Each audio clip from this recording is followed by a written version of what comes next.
Fala pessoal, tudo bem? Meu nome é Herbert, bem-vindos a mais uma Resenha de Minuto. E hoje eu quero conversar com vocês um pouquinho sobre uma história que aconteceu nos bastidores de Expresso do Amanhã.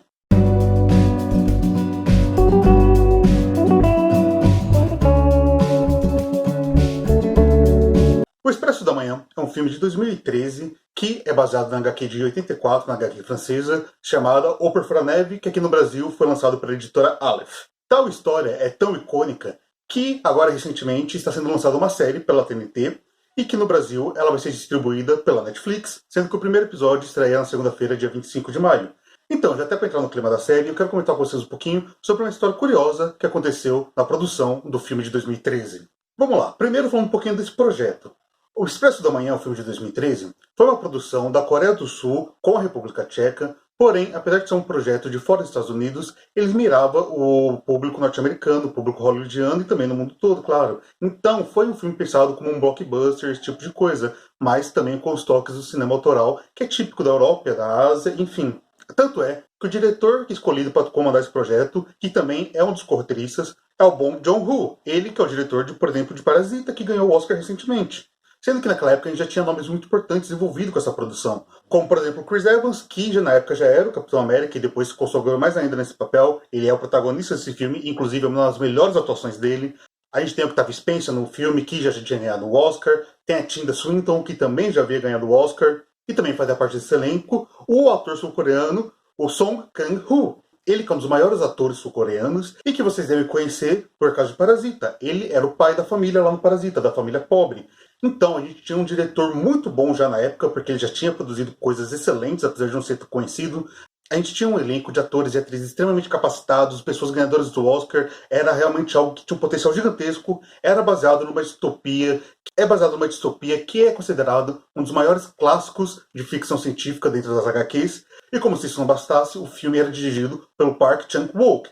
Ele que é um dos maiores nomes do cinema sul-coreano e que, por exemplo, é diretor de Old Boy. Então, assim, praticamente não tinha como esse filme dar errado. E realmente não deu porque ele é um filmaço. Porém, ele quase deu errado a partir do momento que o produtor Harvey Weinstein entra na história. Bom, como eu disse, o filme foi pensado para pegar um público mundial, então ele não podia ficar restrito apenas aos países que estava sendo produzido, como era a Coreia do Sul e a República Tcheca. Sendo assim, procurando uma distribuidora, algo que poderia ajudá-los, eles conseguiram uma das maiores distribuidoras dos Estados Unidos, que era comandado por uma das pessoas mais influentes do mercado de Hollywood, que era o Harvey. Então, apesar de eles assinarem o contrato de distribuição, aos poucos começaram os problemas. O filme tem em torno de 2 horas e 6 minutos. Porém, o Harvey queria cortar o filme muito, em quase meia hora. Ele queria fazer esses cortes porque ele queria dar só atenção para Chris Evans e também para cenas de ação. Ou seja, ele cortou muito diálogo, ele começou a picotar o filme de forma bizarra, deixando o filme todo incoerente, porque não tinha profundidade dos personagens, você não entendia direito o que acontecia naquele trem, e no final era um monte de cena de combate, que sim, são boas. A cena do vagão onde ele entra no túnel, que depois eles pegam as tochas, que tem os machados, é realmente maravilhosa.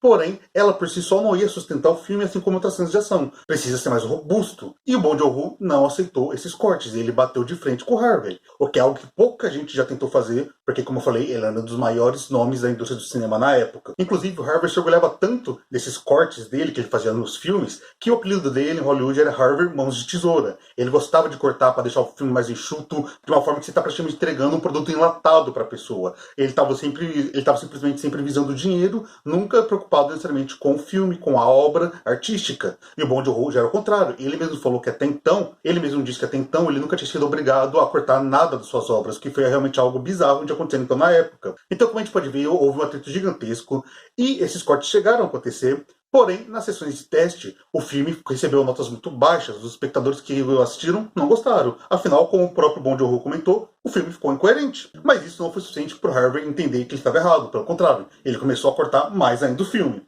Indignado com tudo o que estava acontecendo, o Bong Joon-ho e o seu diretor de fotografia começaram a vasculhar o contrato que eles tinham assinado e descobriram que havia brechas para eles poderem também exibir a versão original deles, o que eles queriam, que é essa versão que a gente conhece. Foi feito assim, e obviamente a versão do diretor, digamos assim, foi aclamada, foi muito bem recebida, o público adorou nas sessões de teste. Então o Harvey não tinha para onde correr, ele teria que lançar essa versão, porque o motivo era óbvio, todo mundo amou essa versão, enquanto a versão dele foi odiada. Mas, como ele é um cara extremamente orgulhoso, extremamente babaca, que ele fez? Ele, ao invés de distribuir o filme de uma maneira gigantesca, como era o previsto, ele designou esse filme, O Expresso da Manhã, para uma das filiais da sua empresa, uma filial muito menor, que tinha pouco poder de divulgação, de marketing e também de distribuição.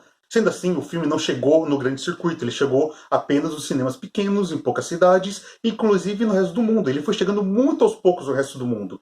Tanto é que o filme de 2013 só foi estreado no Brasil, por exemplo, em 2015. Sendo que o filme custou 40 milhões e conseguiu render 80 milhões. Não é algo ruim, mas tem que considerar que o filme, na verdade, não deu prejuízo. Já que apesar dele ter tecnicamente faturado o dobro do que ele custou, aquele ali 40 milhões é só valor de produção, tem valor de marketing, muita coisa que entra, então o filme não lucrou tanto. Porém, se a gente parar para pensar que se ele tivesse sido lançado desde o início, em vários países, numa grande distribuição, no cinema americano, em várias cidades no grande circuito, esse filme poderia ter feito muito mais. E aqui fica uma lição pra gente, que é a questão do cinema autoral. O Expresso da Manhã é um filme blockbuster, é um filme que tem todo aquele aspecto de blockbuster, porém é um filmaço por muitos aspectos, porque o roteiro é muito bom, as profundidades do personagem e todo esse tipo de coisa. As cenas de ação, de violência são maravilhosas. Então uma coisa não anula a outra. Aqui o Bong Joon-ho provou que é possível fazer o cinema autoral, peitou um dos grandes nomes da indústria do cinema e não se arrepende, porque afinal ele conseguiu que a sua versão fosse para o cinema. É um filme que não deu prejuízo e é um filme que se tornou hoje cult, ou seja, muitas pessoas adoram esse filme e eu sou uma delas.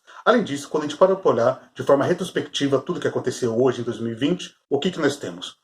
Bong Joon-ho ganhou um nome muito bom fora da Coreia do Sul com esse nome e depois veio ganhar ainda mais com Okja, que foi uma produção da Netflix, que também é dirigida por ele.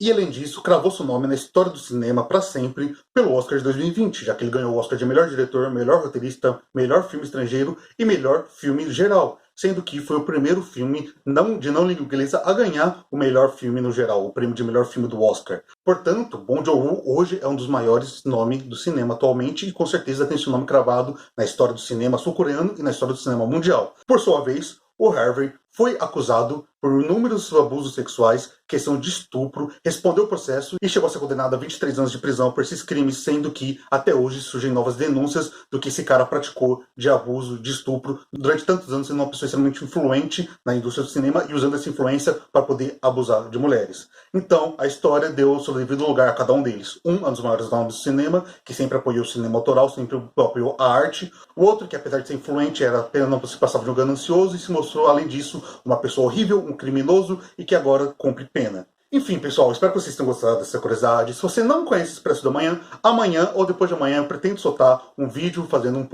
pouco sobre o filme de 2013, dando uma crítica assim no geral, mas eu já adianto que é um filme excelente. Eu estou ansioso para a série que vai estrear na Netflix, me digam aqui nos comentários se você também está. E além disso, no geral, se você gostou do vídeo, já se inscreve no canal, deixa o like, comente, compartilhe. Aqui a gente fala sobre cinema, literatura, HQ, enfim, sobre muita coisa no geral. Eu espero vocês no próximo vídeo, fiquem bem, até o próximo e tchau, tchau.